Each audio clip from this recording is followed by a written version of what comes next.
Good morning students. देखिएगा 12th class English medium के लिए जो आज का हमारा टॉपिक है उसके बारे में हम बात करते हैं। आज का हमारा टॉपिक है पोटेंशियोमीटर।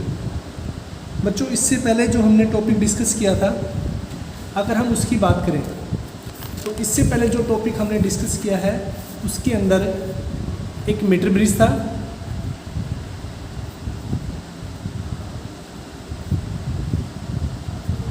और उसके अलावा एक हमने व्हीट स्टोन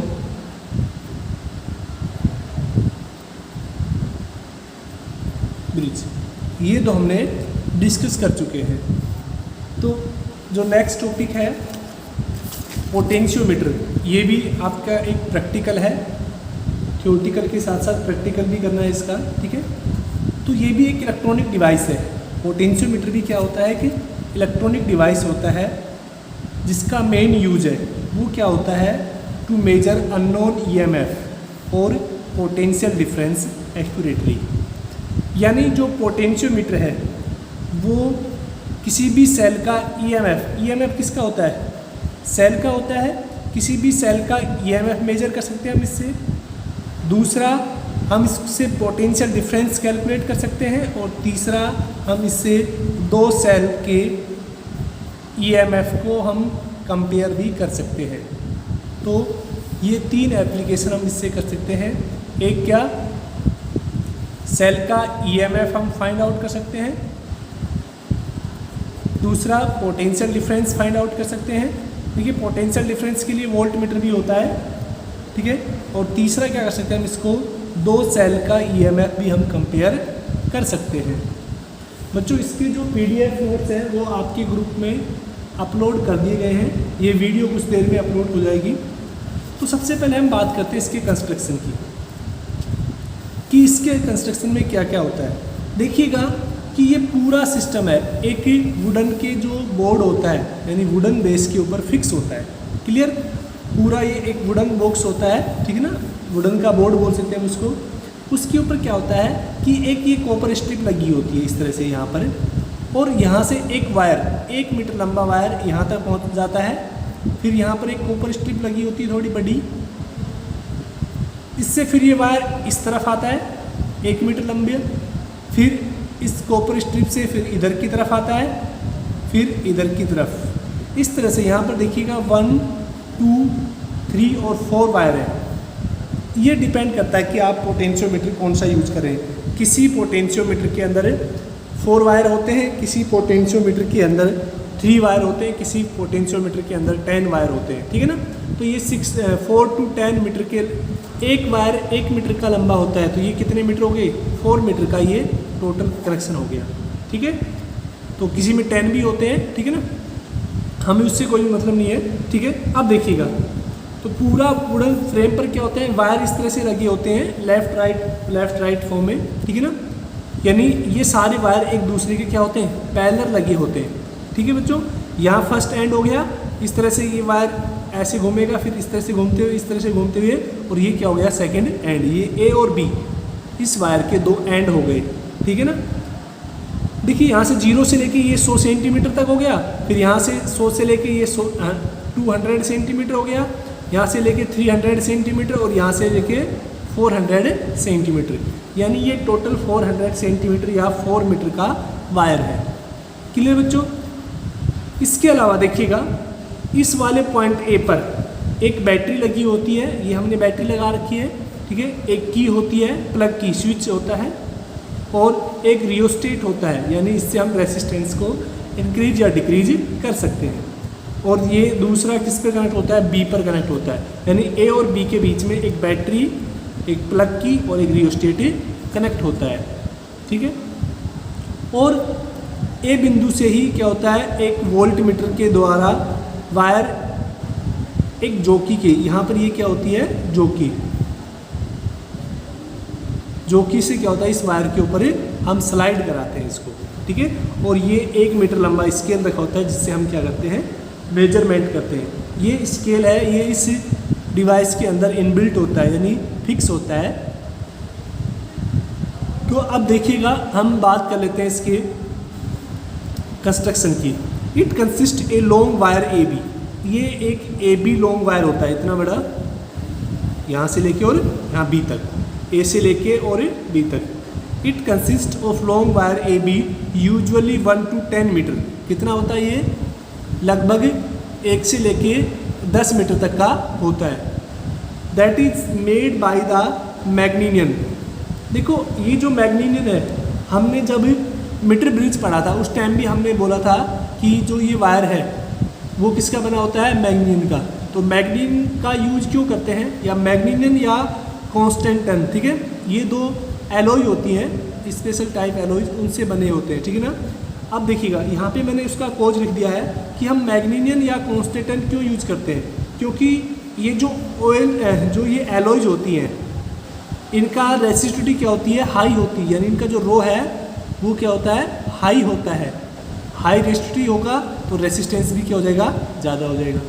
दूसरा क्या होता है, लो टेम्परेचर कोफिशिएंट, ठीक है ना, यानी टेम्परेचर कोफिशिएंट लो हो है, इसका मीन्स क्या हो गया कि इस वायर को जब गर्म होगा, करंट फ्लो होगा तो ये क्या होगा, गर्म होगा, तो गर्म होने से इसका रेसिस्टेंस वो वेरी नहीं करता है, ठीक है ना।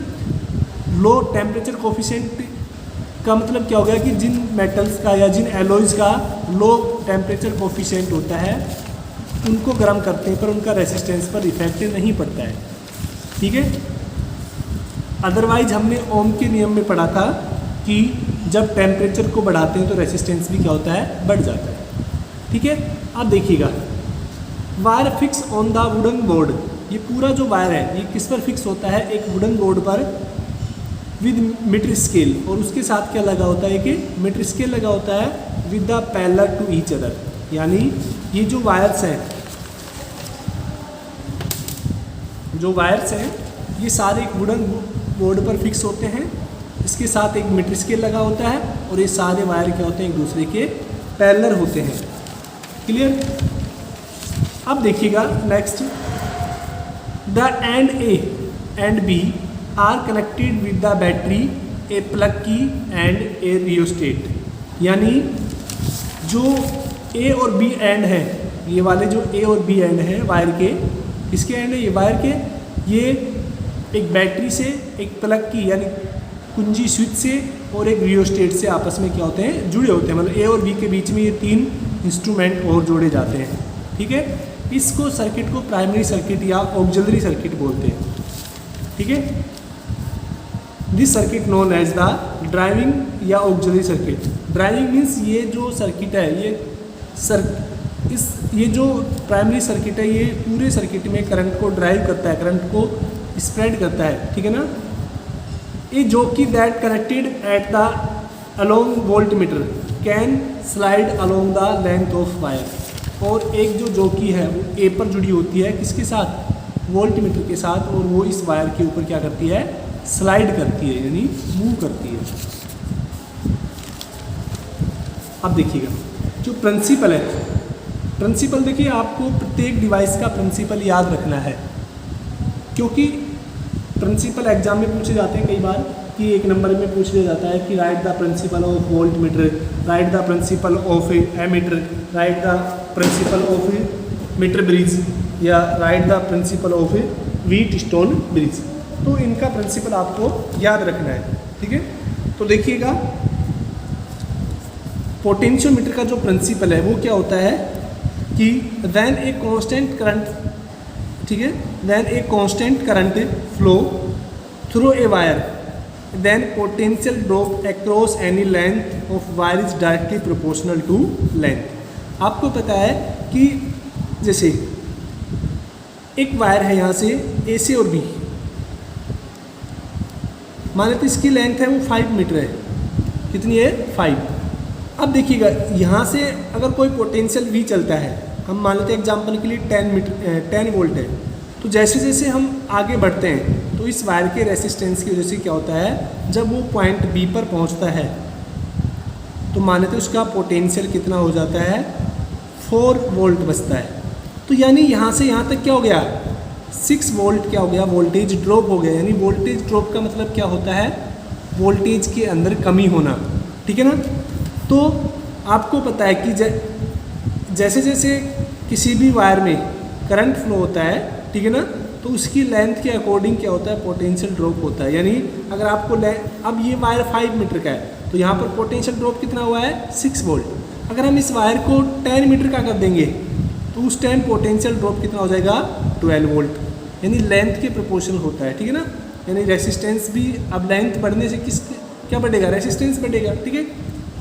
या फिर अगर हम इसको 2.5 मीटर कर देंगे तो आपको पता है पोटेंशियल ड्रॉप कितना हो जाएगा, 3 वोल्ट हो जाएगा। क्लियर। इसका मीन्स क्या हुआ कि किसी भी वायर में, ठीक है ना, जब कांस्टेंट करंट फ्लो होता है उस टाइम जो पोटेंशियल ड्रॉप होता है वो किसके प्रोपोर्शनल होता है, लेंथ के प्रोपोर्शनल होता है, ठीक है ना। The voltmeter read the potential difference V across the length L of the wire AJ। AJ क्या है, यहाँ पर जो हमने कि ये वायर है, ये जो लेंथ है ये L है मान लेते हैं, और ये जो J पॉइंट है, J मतलब जोखी के वाला पॉइंट है, इस पॉइंट का अगर लेंथ L है तो यहाँ का पोटेंशियल ड्रॉप कितना हो जाएगा, V प्रोपोर्शनल टू L, ठीक है ना। अब देखिएगा, आपको पता है ओम के नियम से V इक्वल टू क्या होता है, IR, या फिर V equal to I। R क्या होता है, resistance, rho L upon A, जो हम रेसिस्टिविटी के बारे में पढ़ते हैं, ठीक है ना। आपको याद हो तो कि रेसिस्टिविटी एक तो किसके प्रोपोर्शनल होती है, L के, एक रेसिस्टिविटी किसके प्रोपोर्शनल होती है, 1/A के। तो यहाँ से हम जब इसको लिखते हैं तो R कांस्टेंट आता है, उस टाइम ये R हम यूज करते हैं इस तरह का, ठीक है ना। अब देखिएगा ये फॉर्मूला लिख रखा है मैंने, तो यहाँ से देखिएगा रो किसी भी मेटल का हमेशा कांस्टेंट होता है। इस वायर की लेंथ हम चेंज नहीं कर रहे, 1 मीटर का है, और एरिया भी इस वायर का क्रॉस सेक्शन एरिया भी क्या है, कांस्टेंट है। यानी जो V है वो किसके प्रोपोर्शनल है, I के प्रोपोर्शनल हो जाएगा। यानी ये पूरी टर्म्स तो क्या होगी, कांस्टेंट हो गई। तो इसका मीन्स क्या हो गया कि जो V प्रोपोर्शनल I है, यानी V और I के बीच में अगर हम ग्राफ ड्रॉ करेंगे तो वो क्या आएगी, एक स्ट्रेट लाइन आएगी। जब दो क्वांटिटी एक दूसरे के प्रोपोर्शनल होती हैं उसको हम क्या बोलते हैं, सॉरी, उसका जो ग्राफ है वो कैसा आएगा, हमेशा स्ट्रेट लाइन आएगा। अब देखिएगा तो यही क्या होता है, उससे पूरे पोटेंशियोमीटर का यहाँ से लेके और यहाँ तक पोटेंशियोमीटर का क्या होता है, प्रिंसिपल होता है। अब देखिएगा बच्चों कि पोटेंशियोमीटर से रिलेटेड नेक्स्ट है पोटेंशियल ग्रेडियंट, ठीक है ना। पोटेंशियल ग्रेडियंट क्या होता है कि the potential drop per unit length, यानी पर यूनिट लेंथ में कितना पोटेंशियल ड्रॉप हुआ। जैसे मैंने वो एग्जांपल दिया था आपको कि 5 मीटर वायर में जब हम 5 मीटर वायर लेते हैं, इधर देते हैं, जब हम 5 मीटर वायर लेते हैं तो यहाँ से A से और B तक जाने में 6 वोल्ट का क्या हो गया, कमी हो गई, ठीक है ना। तो आपसे पूछा था कि टोटल पोटेंशियल ग्रेडियंट क्या होगा, तो K बराबर क्या होगा, पोटेंशियल अपॉन लेंथ, यानी total potential drop per unit length known as the potential gradient. तो potential drop per unit length वो क्या कहलाती है, पोटेंशियल ग्रेडियंट कहलाती है। अगर हम इसको बात करें तो ये K से नोट किया जाता है, स्मॉल K से, तो पोटेंशियल यानी V अपॉन L लेंथ। अगर हम ऐसा यूनिट की बात करें तो देखो वोल्ट की ऐसा V की यानी पोटेंशियल की ऐसा यूनिट क्या होती है, वोल्ट होती है, और लेंथ की ऐसा यूनिट क्या होती है, मीटर, यानी इसको हम क्या बोल सकते हैं, वोल्ट पर मीटर भी बोलते हैं। लेकिन जब हम प्रैक्टिकल करते हैं उसमें आपको वोल्ट पर सेंटीमीटर याद रखनी है। तो पोटेंशियल ग्रेडियंट की ऐसा यूनिट क्या होती है, वोल्ट पर मीटर, लेकिन अगर हम पोटेंशियल ग्रेडियंट की प्रैक्टिकल यूनिट की बात करें तो वो क्या होती है, वोल्ट पर सेंटीमीटर। तो बच्चों ये तो आपका पोटेंशियोमीटर का एक सिंपल इंट्रोडक्शन था, ठीक है ना, कि ये डिवाइस के अंदर कैसे कैसे उसकी कंस्ट्रक्शन होती है, कैसे वो वर्क करता है। अब देखिएगा कि इसके अंदर हम जो नेक्स्ट टॉपिक है, कल जो लास्ट टॉपिक है इस चैप्टर का, इसके साथ ही ये चैप्टर भी फिनिश हो जाएगा, कि इसके अंदर हम पढ़ेंगे एप्लीकेशन ऑफ पोटेंशियोमीटर, ठीक है ना, जिसके अंदर हम पढ़ेंगे कि दो सेल का EMF कैसे कंपेयर करेंगे, या हम किसी भी सेल का इंटरनल रेसिस्टेंस कैसे फाइंड आउट करेंगे, या पोटेंशियल डिफरेंस कैसे फाइंड आउट करेंगे। तो ये 3 आपको ध्यान रखनी है, ठीक है ना। आज के लिए इतना ही। Thank you. देखो इसको नोट करते रहना और अगर प्रॉब्लम है उसको पूछते रहना। Thank you.